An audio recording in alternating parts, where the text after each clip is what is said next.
Pushkar coaching classes के online YouTube channel में आपका स्वागत है। आज हम अध्याय दूसरा देख रहे हैं कक्षा 12वीं अर्थशास्त्र का, जिसका नाम है अर्थव्यवस्था की केंद्रीय समस्याएं देख रहे हैं। पूंजीवादी अर्थव्यवस्था को समझाइए और उसकी विशेषता लिखनी है। इस क्वेश्चन में अपन को क्या बताना है, पूंजीवादी अर्थव्यवस्था को समझाना है, उसकी अपन को विशेषता लिख के बतानी है। कल मैंने आपको अर्थव्यवस्था की परिभाषा अर्थ बताए थे, आज अपन उसकी अर्थव्यवस्था के क्या देखेंगे, प्रकार देखेंगे। पहले बता दूं मैं, अर्थव्यवस्था के 3 प्रकार है आपके पास में, पूंजीवादी अर्थव्यवस्था या पूंजीवाद, समाजवादी अर्थव्यवस्था या मिश्रित अर्थव्यवस्था। अब अपन देख रहे हैं पहली कौन सी है अपने पास में, पूंजीवादी अर्थव्यवस्था को समझ रहे हैं।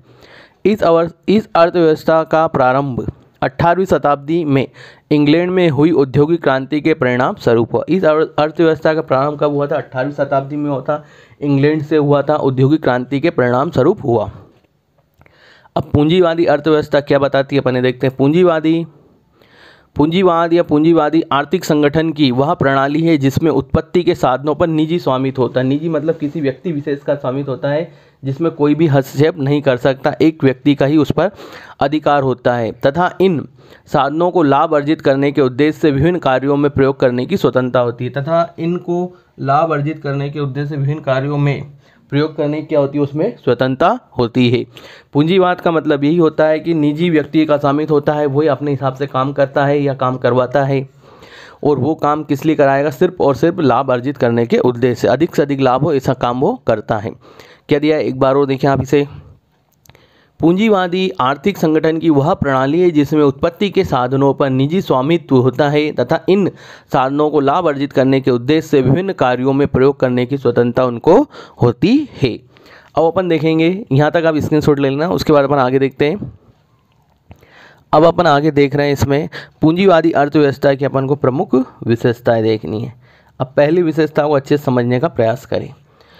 पूंजीवाद में या पूंजीवादी या पूंजीवाद एक ही शब्द है, दोनों कोई अंतर नहीं है दोनों में। पूंजीवाद में निजी संपत्ति का अधिकार होता है। पूंजीवाद में क्या बता रहे हैं पर निजी संपत्ति का क्या होता है, उसमें अधिकार होता है। प्रत्येक व्यक्ति को संपत्ति प्राप्त करने, रखने, प्रयोग करने, उनका क्रय विक्रय करने का पूर्ण अधिकार होता है। अब प्रत्येक व्यक्ति को, जिसकी वो संपत्ति, प्रत्येक व्यक्ति का मतलब जिसकी वह संपत्ति उसे प्राप्त करने का, रखने का, प्रयोग करने का, उसका किस तरह से वो प्रयोग करना चाहता है। जैसे कोई मकान है उसे बेच भी सकता है, खरीद भी सकता है, उसके मकान को वो कुछ भी कर सकता है, उसका ऊपर और भी बना सकता है और किराए से भी दे सकता है। उसका क्रय विक्रय करने का पूर्ण अधिकार होता है, खरीदने बेचने का उसे पूर्ण अधिकार होता है। वहाँ इस संपत्ति को अपने उत्तराधिकारियों को हस्तांतरित भी कर सकता है। वहाँ जो संपत्ति उसको उत्तराधिकारी मतलब उसके बाद में उसके बेटे को, उसकी पत्नी को, और भी जो घर में परिवार में सदस्य, वो किसी को भी हस्तांतरित करने का उसे पूरा अधिकार होता है।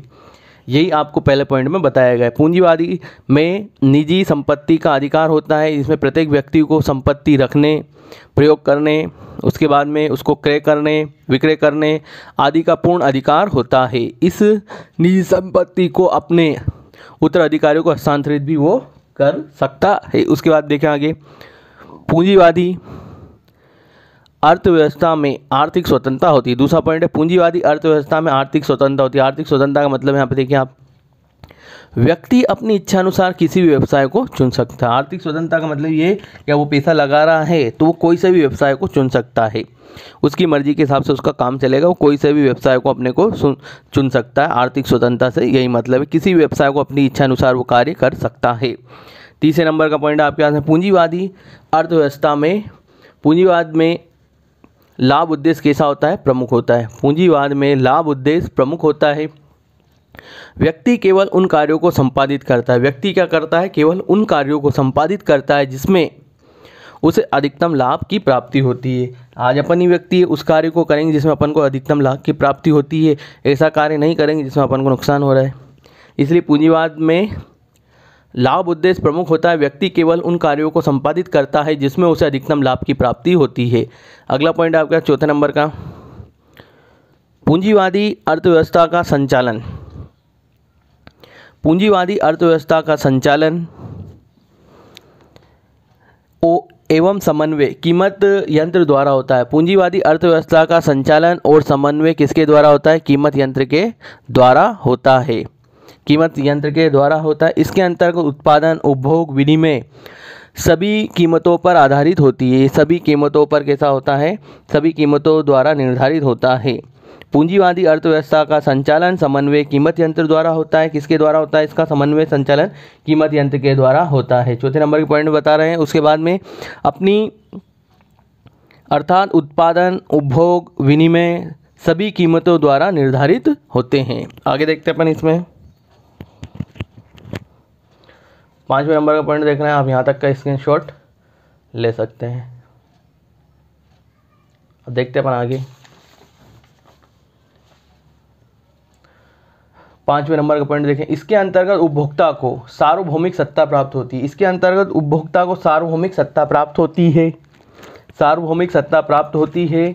उपभोक्ता अपनी आय को इच्छानुसार विभिन्न वस्तुओं पर व्यय कर सकता है। अब उपभोक्ता की जो भी आय है, जितनी भी इनकम हो रही हो, उसकी आवश्यकता अनुसार किसी भी साधन पर, किसी भी इच्छा अनुसार विभिन्न वस्तुओं पर खरीदने बेचने पर कहीं पे भी वो व्यय कर सकता है। ये सार्वभौमिक सत्ता का मतलब है। उसके बाद में अगला लास्ट पॉइंट है, पूंजीवादी अर्थव्यवस्था स्वतंत्र प्रतियोगिता पर आधारित होती है। किस पर आधारित होती है? स्वतंत्र प्रतियोगिता पर आधारित होती है। क्रेता विक्रेता, खरीदने और बेचने वाला, उत्पादक और सम पर्याप्त संख्या में होता है। सम कैसा होता है? पर्याप्त संख्या में होता है तथा आपस में प्रतियोगिता करते रहते हैं। और आपस में लोग क्या करते रहते हैं? उसमें प्रतियोगिता करते रहते हैं। अगर वीडियो आपको अच्छा लगा तो लाइक करें, सब्सक्राइब करें, अपने दोस्तों के साथ शेयर करें। जय श्री कृष्णा।